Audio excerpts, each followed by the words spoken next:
할렐루야. 우리는 지금 사순절을 지나고 있습니다. 예수 그리스도의 십자가 고난을 늘 묵상하시면서 말씀과 기도로 승리하시고 더 거룩하게 하나님께로 가까이 나아가시기를 축복합니다. 사순절은 부활절을 목표로 진행이 되어지는 것입니다. 십자가 고난의 완성은 부활입니다. 부활이 없다면 십자가의 죽음이 아무런 의미가 없겠지요. 그래서 구원의 완성, 십자가의 완성은 부활이라고 말하는데, 여러분 주님 안에서 더 경건한 믿음을 가지고 부활하신 주님을 높이며 사순절 승리하시기를 축복합니다. 초대교회 성도들의 관심사는 오늘을 사는 우리들과는 좀 달랐던 것 같습니다. 다 그런 건 아니겠지만 요즘을 살아가는 많은 성도들은 하나님의 축복, 번영, 형통 이런 것들을 많이 구하고 있는 것이 사실입니다.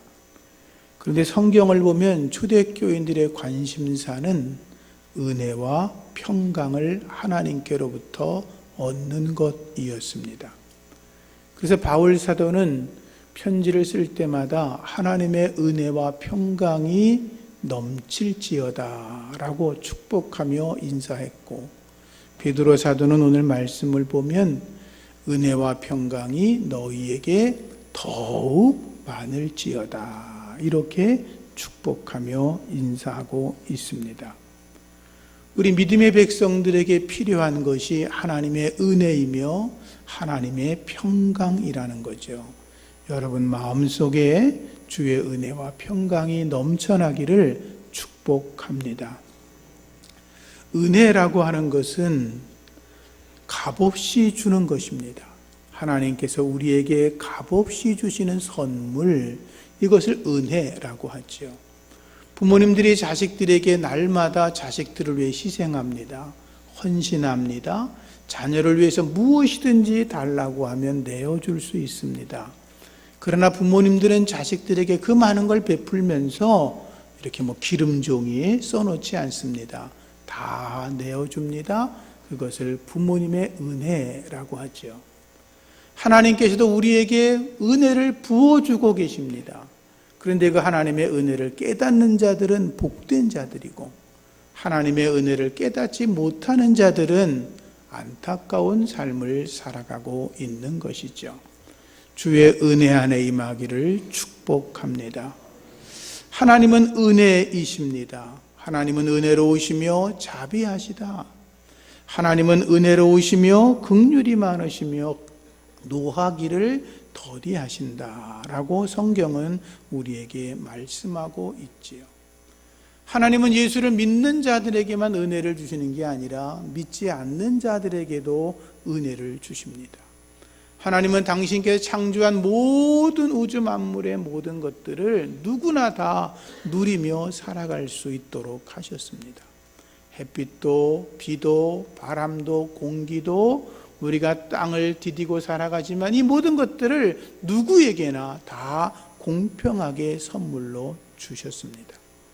그런 걸 하나님의 일반적인 은혜라고 이야기하죠. 그런데 하나님께서 사람들에게 특별하게 베푸신 은혜가 있는데, 그것은 믿는 자들에게 죄를 용서해 주시는 것입니다. 저와 여러분들은 예수를 믿어 죄 용서함 받았습니다. 우리 주님께서 말씀하신 것처럼 기억조차 하지 아니하시고 동이 서에서 먼 것처럼 옮겨버리셨고 죄를 도말해버리시고 우리의 죄를 등 뒤로 던져버리셨습니다. 예수 믿는 자들에게 하나님의 나라 구원을 허락하여 주셨습니다. 이것을 특별한 은혜라고 하는 것이죠. 세상 죄를 지고 가는 하나님의 어린 양 예수 그리스도가 당신의 핏값으로 우리를 구원하셨다. 이 은혜에 여러분들이 감사하며 감격할 수 있기를 축복합니다. 하나님은 당신의 자녀된 자들을 고아처럼 버려두지 아니하십니다. 끝까지 사랑하십니다. 당신의 자녀들의 믿음이 자라나도록 도와주십니다. 거룩하게 하시고 성결하게 하시고 그리고 천국 백성으로 이 땅에 살아가도록 하시다가 후에 영원한 천국에 이르게 하십니다. 그리고 여러분들이 천국에 이르면 하나님께서 착하고 충성된 종이라고 칭찬하시고 면류관 씌워주시고 왕노릇하게 하실 줄로 믿습니다. 그 모든 것이 하나님의 은혜입니다. 그런데 하나님의 은혜는 어느 날 한 번 갑자기 그날만 주어지는 것이 아닙니다. 하나님의 은혜는 날마다 임합니다. 아침에도 임하고 한낮에도 임하고 한밤중에도 임합니다. 하나님께 가까이 나아가려고 하는 자들에게는 언제나 임합니다. 그들이 머무는 곳에 하나님이 언제나 동행하시면서 그들에게 은혜를 주십니다. 하나님의 은혜가, 하나님의 평강이 여러분의 심령에 가득하시기를 축복합니다. 오늘은 베드로에게 임한 하나님의 은혜가 무엇인지를 몇 가지 살펴보려고 합니다. 베드로는 죄인이었습니다. 그런데 죄 용서 받았습니다. 베드로도 우리와 똑같은 성정을 가진 사람이었습니다. 우리가 죄인인 것처럼 베드로도 죄인이었습니다. 모든 사람이 죄를 범하였음에 하나님의 영광에 이르지 못했다라고 했는데 베드로 역시 하나님의 영광에 이르지 못한 죄인이었습니다. 바울 사도가 고백하기를 내가 죄인 중에 괴수라고 고백했는데 베드로 역시 죄인 중에 괴수였습니다.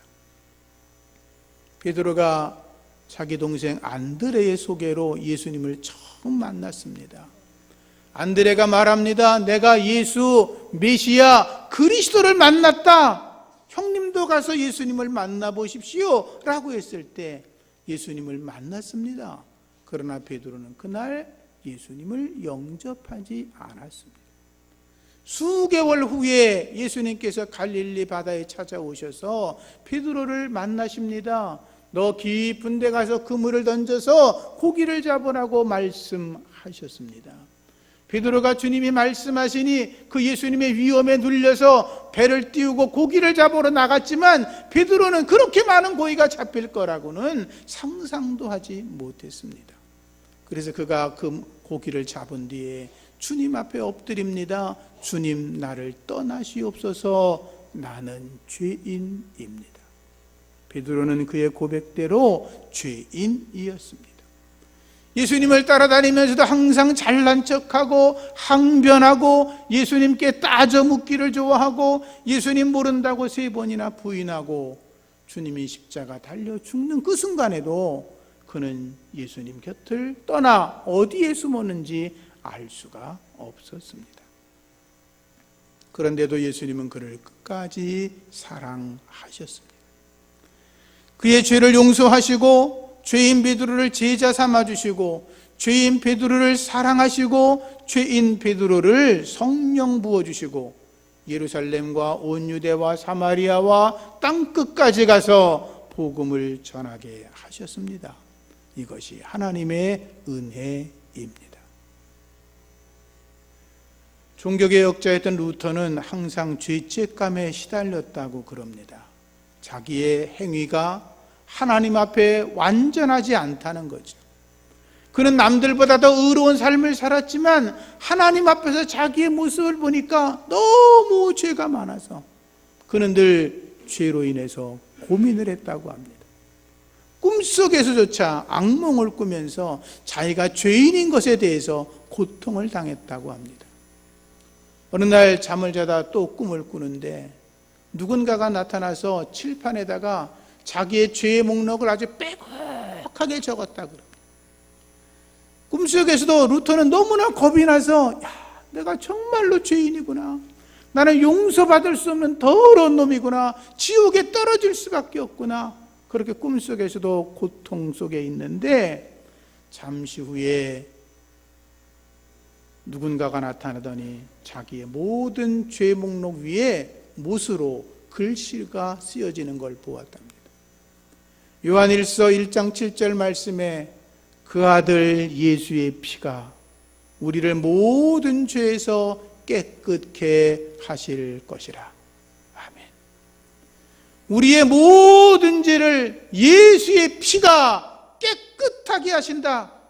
그 순간 자기의 모든 죄의 목록은 사라져버리고 꿈속에서 루터는 내가 용서를 받았구나 기뻐하며 찬송했다고 합니다.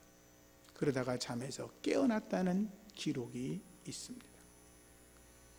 우리의 죄를 용서하시는 것, 그것이 바로 하나님의 은혜입니다.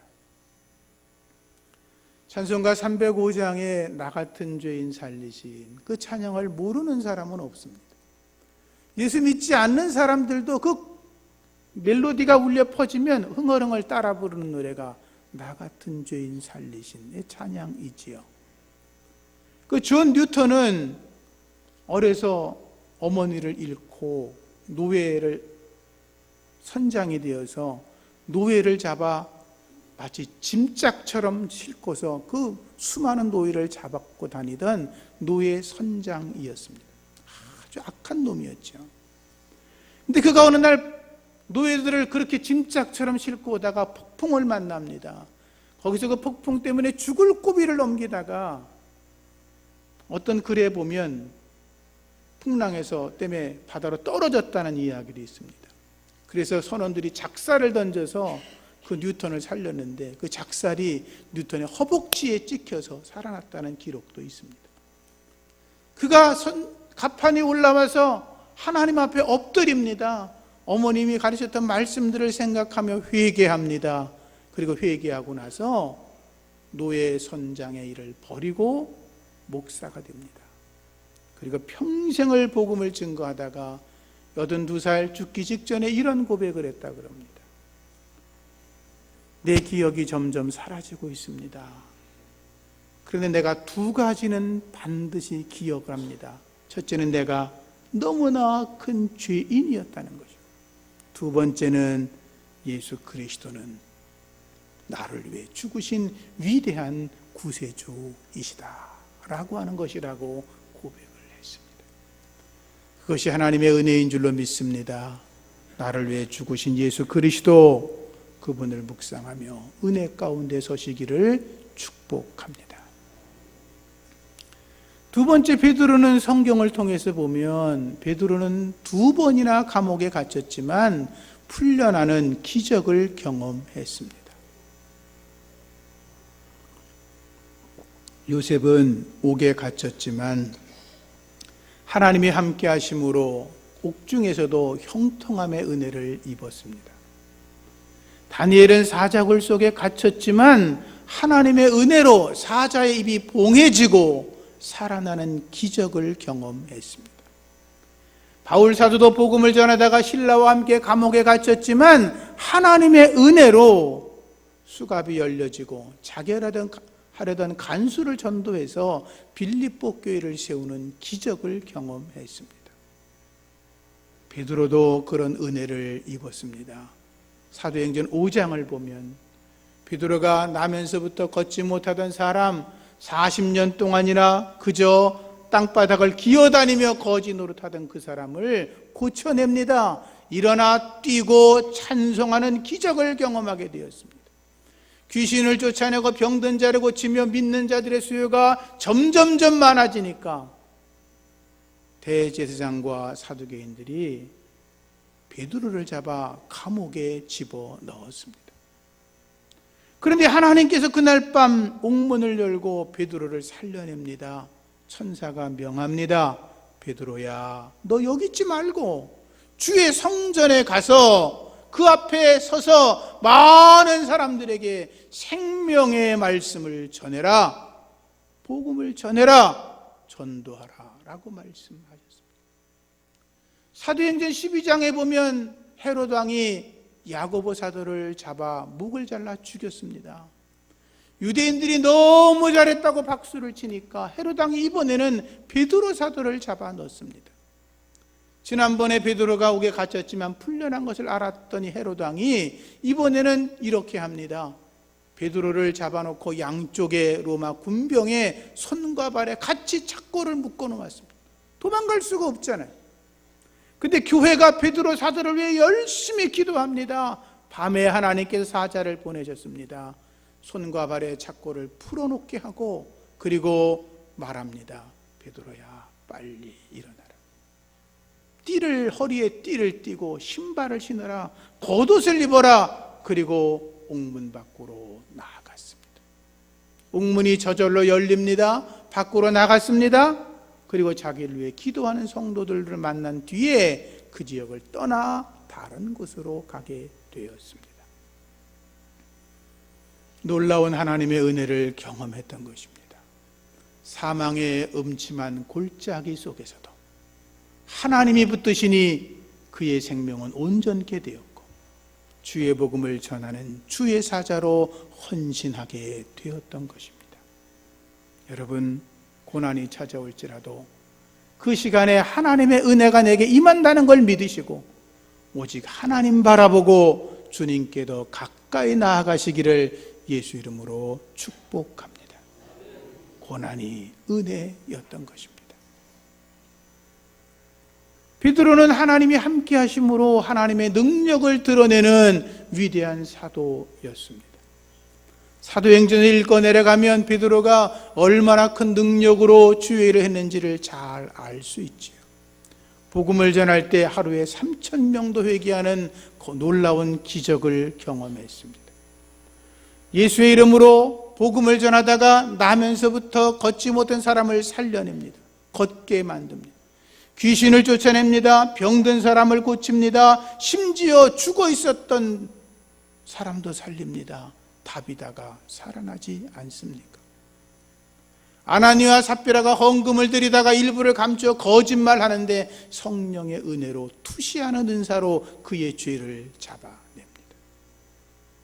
고넬료가 그와 가족을 환상 중에 하나님의 인도를 받아 그들의 가정을 구원하고 이방인을 전도하는 은혜를 이루어내지요.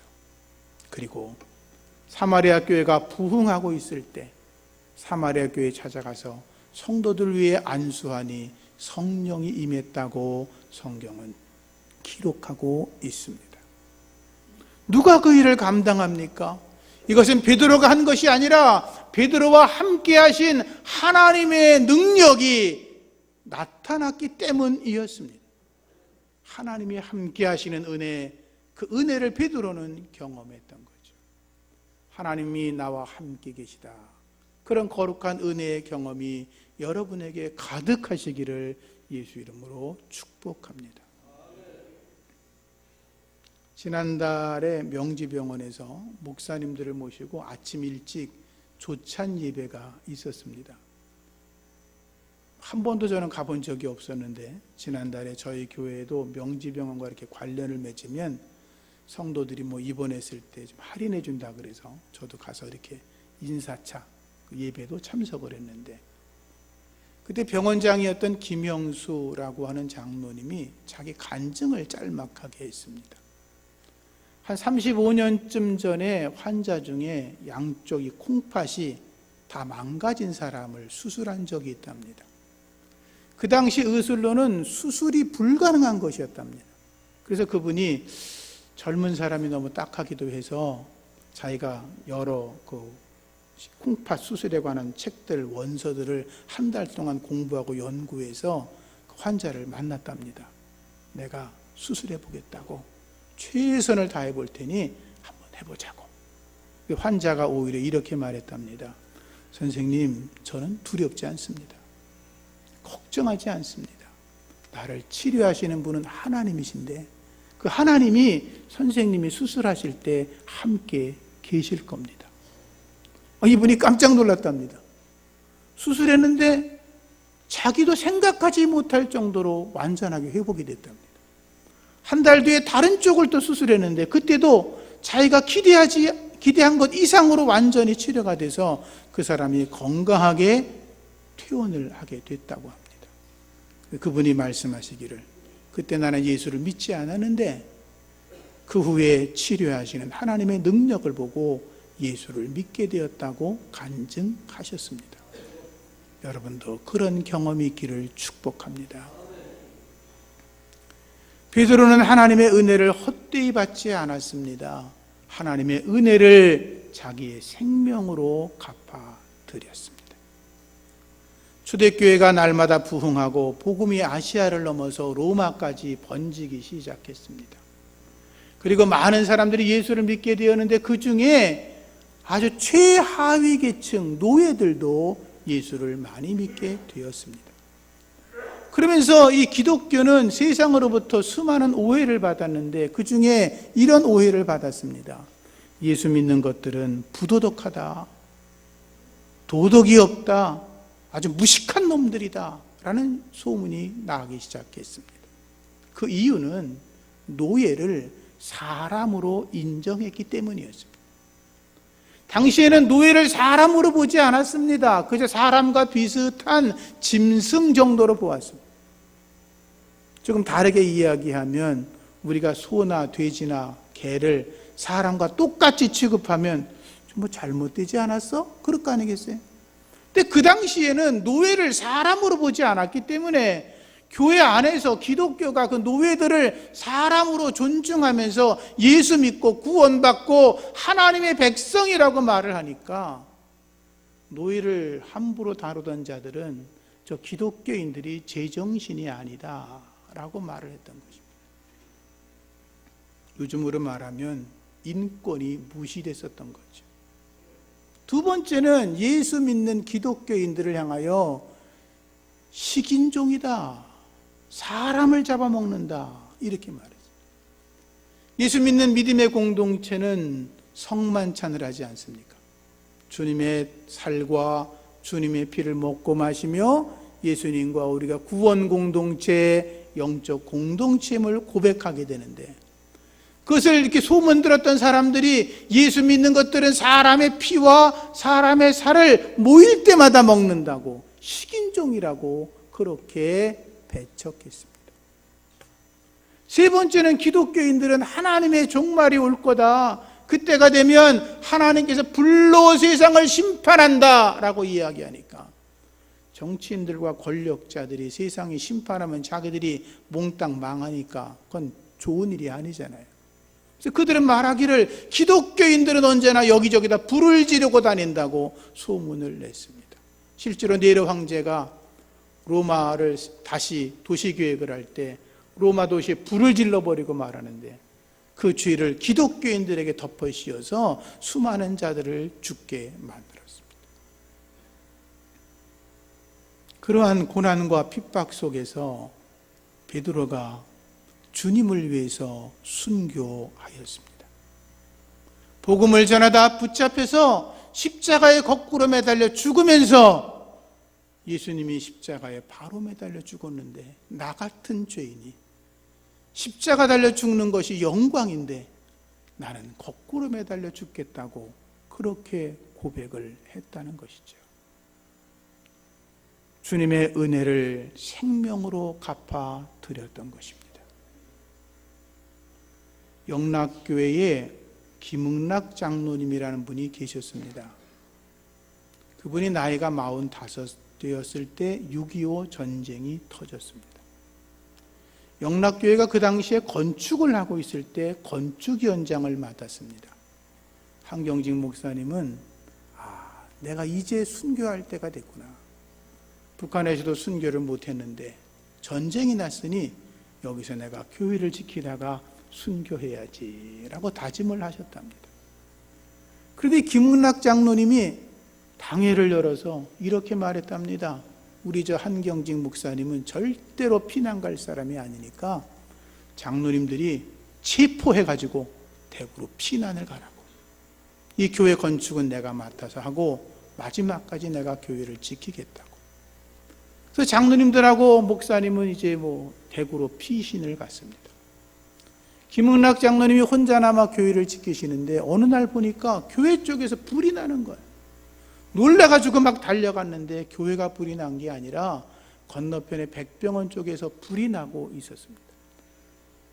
한숨을 돌렸는데 인민군들이 총을 들고 오더니 너 이놈 누구야? 장로입니다. 뭐 하려고 교회를 가? 장로가 뭐 하러 갑니까? 기도하러 가야지. 그럼 잘 됐네. 너희놈 인민군을 위해서 기도해라. 인민군이 이기라고. 그 장로님이 당신 예수 믿소? 이렇게 물어보니까 이 정신 나간 놈 시키는 대로나 해. 기도해. 그래서 김문학 장로님이 강단의 앞에 가서 엎드려 기도했답니다. 하나님, 이 나라 하나님 백성이 승리하게 하시고 저 인민군, 저 무리들은 쫓겨가게 하여 주시옵소서. 그 소리를 듣던 인민군들이 이놈의 새끼가 죽으려고 그래? 그 장로님이 자기가 순교할 때가 된 줄 알고 나를 여기서 죽이지 말고 교회 밖으로 나가서 예배당 밖에서 죽기를 원한다고 밖으로 끌려나가서 총에 맞아 순교하셨습니다. 1950년 9월 25일 9.28 수복익기 3일 전이었다고 그럽니다. 서울이 수복되면서 목사님과 장로님들이 다시 교회로 찾아왔는데 김문학 장로님의 순교 이야기를 들으면서 먼저 목사님이 통탄을 했습니다. 교회에서 목사가 먼저 순교해야 되는데 장로님이 저렇게 먼저 순교를 하다니. 장로님들도 똑같이 고백을 했습니다. 나도 같이 순교했어야 되는데 그러지 못했다고 그들은 회개하면서 평생 동안 김문학 장로님의 순교의 그 피, 그 위에서 그 믿음을 가지고 보답하는 양으로 목회를 하고 교회를 섬겼다고 합니다. 오늘날 영락교회가 그냥 만들어진 것이 아닙니다. 순교의 터전 위에서 세워진 것입니다. 오늘날 하나님의 교회들이 그냥 세워진 게 아닙니다. 베드로 사도를 비롯한 수많은 믿음의 선진들의 순교의 피가 하나님의 거룩한 교회를 살리고 있는 줄로 믿습니다. 하나님의 은혜에 보답해야 합니다. 그래서 바울 사도가 너희의 몸을 하나님이 기뻐하시는 거룩한 산 제물로 드려라 라고 가르친 것입니다. 마지막으로 하나님의 은혜가 오늘 예배하는 모든 우리에게 가득 넘쳐 임하기를 축복합니다. 부부가 이렇게 살아가다 보면 힘든 일 많이 있습니다. 교회 안에서 신앙생활하다 보면 힘들고 어려운 일 많습니다. 서로 갈등과 문제가 있을 수 있습니다. 그런데 당신을 만난 것이 하나님의 은혜야 라고 말하는 부부들에게는 그 문제가 사라지고 행복이 찾아옵니다. 당신과 같은 성도, 당신과 같은 목사를 만난 것이 하나님의 은혜라고 고백을 하면 그 교회는 기쁨을 회복하고 하나님의 은혜가 넘쳐나고 성장하며 부흥할 줄로 믿습니다. 그래서 베드로 사도가 가르친 겁니다. 하나님과 우리 주 예수를 알므로 은혜와 평강이 너희에게 더욱 많을지어다. 예수님도 말씀하셨지요. 평안을 너희에게 주노니 곧 나의 평안을 너희에게 주겠다. 주의 은혜와 평강이 넘쳐나기를 주의 이름으로 축복합니다. 요한 웨슬레의 말로 설교를 마치겠습니다. 나는 노예다. 나는 표시가 붙은 인간이다. 주님의 표시를 붙인 인간이다. 나는 의의 노예이지 죄의 노예는 아니다.